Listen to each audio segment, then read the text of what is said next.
Corée du Sud, 6 h du matin, Arsenal PSG, Ligue des Champions, première défaite du PSG en Ligue des Champions. Alors si j'avais 2 minutes pour résumer ce match le plus rapidement possible, j'aurais dit un PSG trop scolaire et le sentiment que le danger ne pouvait venir que dans la déstabilisation d'un Nuno Mendes ou d'un Hakimi. Et ce qui est, je sais pas si c'est choquant en soi, mais ce que je trouve fou, c'est que quand je vois ce PSG, je me dis même pas, ils auraient pu faire plus. Alors oui, en deuxième mi-temps, peut-être qu'ils peuvent prendre le 2-1. Mais comprenons les choses. Un match, il faut essayer de comprendre ce qu'il nous raconte. Une première mi-temps globalement maîtrisée et tuée par Arsenal, et une deuxième mi-temps de gestion. Une deuxième mi-temps de gestion qui te fait reculer plus facilement parce que tu mènes au score en te disant qu'il va y avoir plus facilement des espaces. Il y a beaucoup de fois une analyse à tort qui se fait selon moi dans le football de haut niveau, c'est de se dire, quand tu perds au score, ah bah en fait c'était mieux après. Quand tu as encaissé 2 buts, 3 buts, 1 but, parce que l'équipe d'en face se met à reculer, et toi tu penses en fait que tu joues vraiment mieux, parce qu'en fait tu as une équipe basse derrière qui n'attend que l'opportunité de contrer, d'avoir des espaces à la récupération. Donc attention à l'analyse de on aurait pu en mettre un. T'aurais pas pu gagner. En tout cas, sur la vision de ce match-là, Paris ne pouvait pas gagner. Paris pouvait revenir à 2-1. S'il y avait 2-1, on ne sait pas ce qui se serait passé. Mais Arsenal avait pour gestion de deuxième mi-temps, et ça s'est vu, beaucoup plus l'idée de reculer et parfois de devoir bien sûr, Paris a poussé, hein. Mais en deuxième mi-temps, le Arsenal comptait beaucoup plus sur la gestion que sur la domination. Voilà, pour faire simple. Maintenant, c'est très complexe parce que ce PSG, hein, depuis le départ de Kylian, on attend tous ces matchs-là de Ligue des Champions en se disant quel va être l'élément déstabilisant, celui qui ne fait pas dans le scolaire et qui sait, quand le scolaire ne fonctionne pas, faire ce qui n'est pas attendu, déstabiliser là où le collectif, quand il récite le football Luis Enrique, n'y arrive pas. Et ça, en fait, c'est un problème. C'est que ce PSG, pour l'instant, en Ligue 1, c'est quelque chose qui fonctionne, parce qu'ils sont supérieurs. Mais en Ligue des Champions, déjà le match contre Girone, franchement, sur la fin, s'il n'y a pas cette boulette du gardien, tu t'en sors avec 1 point sur 2 matchs. Alors, il y a eu ça, et il faut prendre les choses comme elles sont, ça a été provoqué, etc. Mais quand même, faut se le dire, les gars, c'est que, pour l'instant, on n'a pas l'assurance depuis la perte des individualités, j'ai envie de dire même, parce qu'on passe quand même, je vous ai dit, pour moi c'est le PSG de transition aujourd'hui. C'est aujourd'hui le PSG de transition. C'est pas l'année dernière, c'est pas l'année d'avant, c'est aujourd'hui. Tu as perdu tous tes éléments clés des 5 dernières années minimum, offensivement. Donc là, tu reviens sur un collectif. Un collectif qui sait réciter son football. Hein. Tout le monde est concerné. Hein. Ça, c'est les points positifs. Mais là où, par exemple, en Ligue 1, Barcola, il surnage, en Ligue des Champions, il en faut beaucoup plus. Il en faut beaucoup plus. Et je ne l'ai pas vu faire... Il y a eu en première mi-temps un moment où je me dis, sur la passe de Kang In Lee, je me dis là, 1 contre 1 et tout, mais on sent déjà le poids d'une forme de pression. Ses déplacements sont pas mauvais, etc. Mais il y a urgence de déstabiliser. Et j'ai pas vu, en fait, hormis Hakimi et Nuno Mendes, pour moi, le danger ne pouvait venir que de ça. Que de ça. Alors maintenant, il y a la vraie question. Dembélé. Ah bah oui, Dembélé, je pense qu'il aurait fait du bien. Parce que Dembélé, en fait, c'est ce joueur qui est totalement imprévisible. Il peut tout faire. Alors il fait pas toujours tout, mais il peut tout faire. Et ça, c'est quelque chose dans une équipe qui change tout. Certains me diront, alors Luis Enrique a raison, l'institution avant tout. D'autres diront, crise d'ego et il veut être la star de nanana. On n'a pas tous les éléments, donc moi je viendrai pas à dire... Et Est-ce que c'est pas une leçon qui fera peut-être du bien à Dembélé aussi sur du long terme? Est-ce que on peut remettre en question quand l'institution estime être supérieure? Ce qu'on a souvent reproché au PSG. Au final, on peut pas tout avoir. Soit des joueurs qui se prennent pour des gens supérieurs à l'institution, soit une institution qui impose sa supériorité, ou qui veut le faire en tout cas. Faut se poser les bonnes questions et avoir les bonnes réponses. Bon, Donnarumma. On va revenir sur Donnarumma quand même. Donnarumma, alors, fautif, oui. Une sortie précipitée, mais il a senti. J'ai envie de dire, il a senti le jeu parce que la passe, elle est parfaite. Elle devance le défenseur. Si le goal ne sort pas, l'attaquant ne met pas la tête. C'est à vitesse réelle que le joueur anticipe aussi et voit la sortie de Donnarumma et le devance. Si le gardien ne sort pas, est-ce qu'il y a tête? Est-ce qu'il y a contrôle? Est-ce qu'on se dit le gardien a laissé le joueur faire? À vitesse réelle, c'est très difficile, mais ça en fait c'est parce que la passe, je crois que c'est Troussard, la passe emmène le goal et le défenseur à être trop court pour le défenseur, trop court pour le gardien. Il faut pas non plus, sur le deuxième, on va bien en reparler, mais sur le premier, il faut pas non plus se dire, bon, au final, Donnarumma comme d'habitude. Alors oui, son nom revient, c'est vrai que la confiance qu'il dégage en Ligue 1 depuis des années n'est pas du tout celle qu'il dégage en Ligue des Champions, ça se ressent pour une défense, mais après c'est Arsenal, hein, en face aussi, qui pousse à tout ça. Hein. Je veux dire, à un moment donné, il y a des moments où il n'y aura pas de meilleur choix pour un gardien ou pour un défenseur quand l'action offensive t'a devancé, a été dominante, a été meilleure que ce que le défenseur.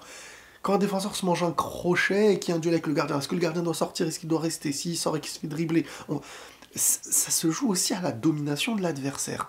Et là, Arsenal a dominé, a fait la passe parfaite, a eu le contre qu'il fallait sur la contre-attaque. Et Donnarumma, s'il sort pas, c'est compliqué. S'il sort un peu trop tôt, moi je me mets à la place du goal, c'est pas non plus le plus grand échec sur les deux buts en tout cas. Mais ça revient beaucoup avec lui, et c'est un manque d'assurance aussi. Parce que le gardien, c'est dans la confiance qu'il fait les meilleurs choix. Et c'est dans le doute qu'une demi-seconde devient trop tard. Et ça commence à faire beaucoup en Ligue des Champions. Mais vraiment, heureusement, la victoire dans les dernières secondes de Girona. Hein. Parce que Girona, quand tu vois Arsenal, là, qu'ils ont totalement maîtrisé le match, hein, une deuxième mi-temps, gestion, ils n'ont pas encaissé, et ils ont tenté de jouer en contre et de garder le score, de le garder ou de trouver les espaces. Ils ont eu ce qu'ils voulaient, ils l'ont gagné, supériorité en première mi-temps clairement, et dès qu'ils ont bouclé le score, ils n'ont pas encaissé derrière. Et au final, derrière, t'as quand même le Bayern, t'auras City, t'auras l'Atlético encore. Hein. Donc attention quand même. Bon, ce format de Ligue des Champions, comme je vous dis, c'est pas loin de la Super League, ça favorise les grosses équipes parce que la petite équipe doit faire beaucoup plus qu'avant pour être amenée à se retrouver le mieux placé et espérer des choses. Donc plus de matchs à gagner pour une petite équipe, ça veut dire que c'est plus difficile pour une petite que les grandes. Les grandes, c'est comme si on leur laissait plus de chances, donc forcément, les huitièmes de finale seront composés des plus grandes équipes à chaque fois. Maintenant, il y a le deuxième but, sur le coup franc de Saka. Le deuxième but, Donnarumma, là, il n'est pas maître du tout de son action. Alors oui, le ballon passe entre plein de joueurs, et ça, c'est très compliqué. Mais bizarrement, c'est Donnarumma qui se mange ses buts. Faut faire un choix, et dans le doute, tu n'en fais pas. C'est-à-dire, quand un ballon arrive comme ça, et qui passe devant tous tes défenseurs, encore une fois, un gardien en confiance, il se dit, moi je me concentre sur le ballon. Si le ballon est contré, je suis mort. Mais au moins, moi, j'ai une vision, j'ai fait un choix. Là, c'est ce qu'il aurait fallu faire, mais c'est hyper complexe aussi. Hein. Mais c'est ce qu'il aurait fallu faire, ne pas anticiper que le ballon se fasse toucher. Et s'il est touché, c'est pas ta faute en soi. Parce que le joueur est trop proche du gardien et tout.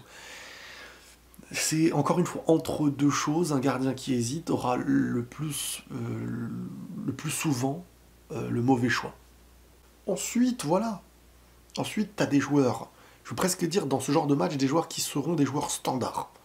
Ils vont pas déstabiliser. Kang Lee, Vitinha, João Neves, Zaïre Emery. C'est les joueurs qui vont réciter un football dicté par le coach, Habituellement, c'est voilà, c'est des joueurs qui permettent, on va dire, de garder. Et par exemple, un Barcola et Désiré Doué sont, eux, censés déstabiliser techniquement, mais la défense d'Arsenal, parce qu'il faut quand même parler d'Arsenal, les gars, je parle souvent en point central sur la chaîne du Real, du Barça, du PSG dans lors des gros matchs de Ligue des Champions. Au passage, je ne parle pas du PSG que quand ils ont perdu, hein, parce que là, je sais, c'est vrai, j'ai pas parlé du PSG. Il y a plein de gens qui vont se dire, ah, t'as parlé du PSG. Avant le match sur Twitter, pour ceux qui me suivent, j'ai dit que je ferais le débrief du PSG. Et je m'étais excusé pour ceux qui attendaient le débrief du Barça.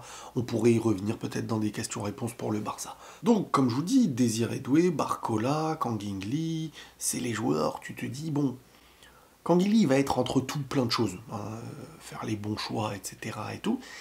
Mais après, les joueurs qui devaient déstabiliser n'ont pas du tout déstabilisé. Mais c'est là où je vous dis que maintenant, il faut mettre à l'honneur aussi Arsenal, qui fait partie des meilleures équipes du monde, qui joue la Première Ligue et qui s'est construit sur quelques années. Paris a eu beaucoup plus le temps et l'argent de se construire qu'un Arsenal. Hein. Le Arsenal d'aujourd'hui, il est très très compétitif Première Ligue. Ligue des Champions, on va attendre encore un peu parce qu'ils ne nous ont pas montré encore un dernier carré ou un truc de fou comme ça. Mais le haut niveau.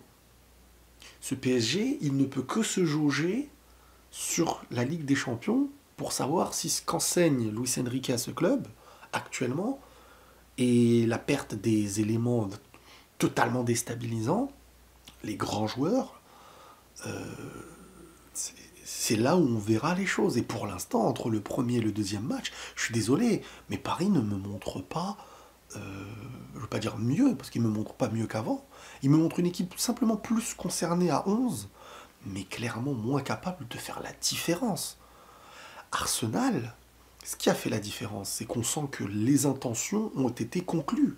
Là où le PSG, les intentions suivre à la lettre un jeu, mais derrière, déstabiliser, qui est celui qui ne va pas respecter scolairement ce qu'on lui enseigne par le coach et derrière faire ce qui n'est pas travaillé, bah c'est ce qui manque aujourd'hui à ce PSG. Et j'espère pour eux que ils vont pas, que ça va pas durer comme ça et que toute la saison en Ligue des Champions ça va être du scolaire et encore une fois, les deux seuls dangers que je ressens dans un match comme ça, c'est Hakimi et Nuno Mendes. Si eux deux, sur leur capacité... Alors, bien sûr, avec Dembélé, ça aurait pu être autre chose. Mais sinon, c'est trop scolaire. Trop scolaire et on récite trop ce que le coach nous demande de faire. Et en face, bon, bah, quand t'as une équipe comme Arsenal qui sait jouer et qui sait défendre, parce que grand mérite à la défense d'Arsenal, hein, qui eux aussi étaient concernés à 11 et qui ont été solides. Saliba, c'est du très sérieux. Gabriel aussi. Non, vous savez, hein, Arsenal, c'est une équipe qui te joue la Première Ligue, des gros matchs chaque week-end, qui te joue Manchester City sans faire tâche. Arsenal, c'est pas des petits. Hein. Moi, supporter du Real, tu me mets Arsenal contre le Real, je suis pas du tout confiant. Hein. Ils font partie des meilleures équipes du monde. En jouant en Première Ligue et en se renforçant leur football quotidiennement. C'est ça aussi un championnat qui te permet de savoir te jauger très vite, au très haut niveau, quotidiennement, chaque week-end. Et c'est pas facile pour Paris. C'est pas facile pour Paris parce que les deux matchs ne seront peut-être même pas les plus difficiles et déjà on sent beaucoup de limites. C'est ça en fait, Paris, je les sens limités. Et encore plus sans Dembélé. Je les ai sentis limités. Je ne peux pas encore me permettre de dire une chose qui pourrait être très mal prise en mode est-ce qu'ils sont dans la cour des grands, voire très grands de Ligue des Champions, devant Arsenal ou avec Arsenal, le Bayern, City, le Real, l'Inter, etc. Dortmund, voilà, Dortmund, ils sont quand même, bon, c'est quand même eux qui ont éliminé le PSG l'année dernière, mais on va pas dire qu'ils sont devant le PSG, même si au très haut niveau, ils arrivent à savoir tuer, à savoir éliminer une Atlético, à savoir. Mais on a quand même du questionnement sur ce PSG. On ne peut pas encore se dire, et on ne peut pas encore avoir les réponses. Mais on peut avoir des doutes. Donc on verra. On verra, mais en Ligue des Champions, c'est pas rassurant parce que la dernière victoire du PSG qui a rassuré les gens, et moi j'avais donné mon avis, on le prend pas, j'ai raison ou j'ai tort, mais la victoire contre le Barça est un trompe-l'œil pour moi. L'aller, le retour, à 11 contre 11, Paris perd. Ils étaient en train de perdre au retour à 11 contre 11, ils ont perdu le match aller chez eux. Alors, bien sûr que c'est eux qui ont poussé à ce rouge, mais je pense malgré tout que ce match cache beaucoup de choses et beaucoup de failles pour le très haut niveau de la Ligue des Champions. Après, c'est une équipe qui travaille, c'est une équipe qui peut se construire, c'est le début de saison encore une fois malgré tout, mais je pense que quand même ils partent avec des choses en moins en fait sur cette Ligue des Champions. Voilà globalement ce que j'avais à dire sur ce match, les amis. Prenez tous soin de vous. Merci pour le soutien. On est en Corée, on essaye de... Cette fois on est en Corée, la dernière fois on était au Japon. On essaye de charbonner, de se lever pour les matchs. Et c'est avec plaisir malgré tout que je le fais. Surtout quand c'est des gros matchs. Il n'y a pas de problème. Tant que c'est pas Girona, ça me va. Bande de Girona. Prenez tous soin de vous les amis. Et la paix sur vous.